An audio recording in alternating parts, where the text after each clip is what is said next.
പശ്ചിമേഷ്യയിൽ ഒരു മാസത്തിലേറെ നീണ്ടുനിന്ന സംഘർഷത്തെ തുടർന്ന് രണ്ടാഴ്ചത്തെ വെടിനിർത്തൽ നിലവിലുണ്ടായിരുന്നിട്ടും ലെബനനിൽ ഇസ്രായേൽ നടത്തിയ തുടർച്ചയായ ആക്രമണങ്ങൾക്ക് മറുപടിയായാണ് ഇസ്രായേൽ അതിർത്തി പ്രദേശങ്ങളായ കിര്യത്ത് ഷ്മോണ, അവീവിം എന്നിവിടങ്ങളിൽ ആക്രമണം നടത്തിയതെന്ന് ഹിസ്ബുള്ള. അവീവിനെ ലക്ഷ്യമാക്കി പ്രാദേശിക സമയം ഉച്ചയ്ക്ക് 1:30 തങ്ങളുടെ പോരാളികൾ റോക്കറ്റ് ആക്രമണം നടത്തിയതെന്ന് ഹിസ്ബുള്ളയുടെ പ്രസ്താവനയിൽ വ്യക്തമാക്കി. ലെബനനിലെ ശത്രുക്കൾ ആവർത്തിച്ച് വെടിനിർത്തൽ കരാർ ലംഘിക്കുന്നതിനും തെക്കൻ ഗ്രാമങ്ങളിൽ ആവർത്തിച്ചുള്ള ആക്രമണങ്ങൾക്കും പ്രതികാരമായാണ് ഈ ആക്രമണം നടത്തിയതെന്ന് ഹിസ്ബുള്ള വ്യക്തമാക്കി. നേരത്തെ ഉച്ചയ്ക്ക് ഏകദേശം 12 മണിയോടെ ആക്രമണാത്മക ഡ്രോണുകളുടെ ഒരു സ്ക്വാഡ്രൺ ഉപയോഗിച്ച് കിര്യത്ത് ഷ്മോണ ബാരക്കുകളെ ലക്ഷ്യമിട്ടതായും സംഘം അവകാശപ്പെട്ടു. ലെബനനെയും അവിടുത്തെ ജനങ്ങളെയും സംരക്ഷിക്കുന്നതിനായാണ് ആക്രമണങ്ങൾ നടത്തിയതെന്നും ഹിസ്ബുള്ള വ്യക്തമാക്കി. വെടിനിർത്തൽ പാലിച്ചെങ്കിലും ഇസ്രായേൽ സൈനിക പ്രവർത്തനങ്ങൾ തുടർന്നുവെന്നും ആരോപിച്ചു. നമ്മുടെ രാജ്യത്തിനും നമ്മുടെ ജനങ്ങൾക്കുമെതിരായ ഇസ്രായേൽ അമേരിക്കൻ ആക്രമണം അവസാനിക്കുന്നതുവരെ ഈ പ്രതികരണം തുടരും. അതേസമയം ഇസ്രായേൽ തങ്ങളുടെ വടക്കൻ മുന്നണിയിൽ ഇപ്പോഴും യുദ്ധാവസ്ഥയിലാണെന്നും ഹിസ്ബുള്ളയ്ക്കെതിരായ സൈനിക നടപടികൾ തുടരുമെന്നും ഇസ്രായേൽ പ്രതിരോധ സേനയുടെ ജനറൽ സ്റ്റാഫ് മേധാവി ലഫ്റ്റനന്റ് ജനറൽ ഇയാൽ സമീർ പറഞ്ഞു. മേഖലയിൽ വെടിനിർത്തൽ നിലവിലില്ലെന്നും അദ്ദേഹം ഉറപ്പിച്ചു പറഞ്ഞു. സൈന്യം പുറത്തിറക്കിയ പ്രസ്താവനയിൽ സമീർ വ്യക്തമാക്കി, IDF യുദ്ധാവസ്ഥയിലാണ്. വടക്കൻ മുന്നണിയിൽ ഞങ്ങൾ വെടിനിർത്തൽ കരാറിൽ ഏർപ്പെട്ടിട്ടില്ല. ഞങ്ങൾ ഇവിടെ പ്രവർത്തനം തുടരുന്നു. ഇതാണ് ഞങ്ങളുടെ പ്രാഥമിക പ്രവർത്തന ശ്രദ്ധ.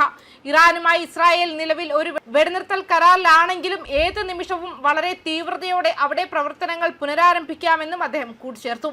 ലെബനനിൽ നടന്നുകൊണ്ടിരിക്കുന്ന പ്രവർത്തനങ്ങളെ കുറിച്ച് സംസാരിച്ച സമീർ, ഇസ്രായേൽ സേന അവരുടെ പ്രവർത്തനങ്ങൾ വിപുലീകരിക്കുകയും ചരിത്രപരമായ നേട്ടങ്ങൾ എന്ന് വിശേഷിപ്പിച്ചതിൽ ശ്രദ്ധ കേന്ദ്രീകരിക്കുകയും ചെയ്തുവെന്ന് പറഞ്ഞു.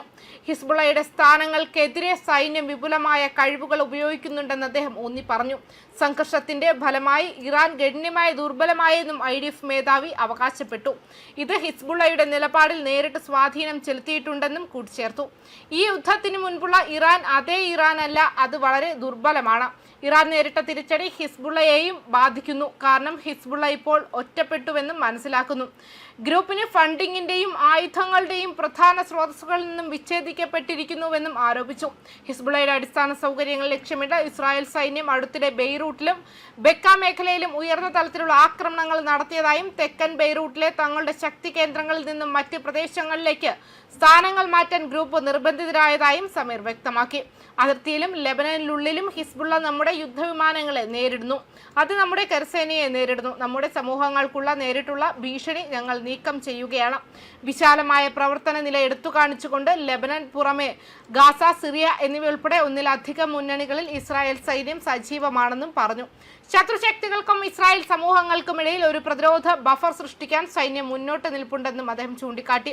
കഴിഞ്ഞ ആഴ്ചയിൽ 40-ലധികം തീവ്രവാദികളെ ഇല്ലാതാക്കിയതായും 50-ലധികം ഹിസ്ബുള്ള തീവ്രവാദ അടിസ്ഥാന സൗകര്യങ്ങൾ പൊളിച്ചുമാറ്റിയതായും IDF അറിയിച്ചു.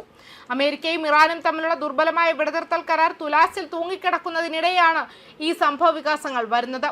ലെബനനിലെ ഇസ്രായേൽ സൈനിക പ്രവർത്തനങ്ങൾ നിർത്തലാക്കുന്നതും വെടിനിർത്തൽ ഉൾപ്പെടുന്നുവെന്നും ടെഹ്റാൻ പ്രസ്താവിച്ചു. എന്നിരുന്നാലും ഹിസ്ബുള്ള ലക്ഷ്യങ്ങളിലേക്ക് വെടിനിർത്തൽ വ്യാപിപ്പിക്കുന്നില്ലെന്നും വാഷിംഗ്ടണും ഇസ്രായേലും വാദിച്ചു.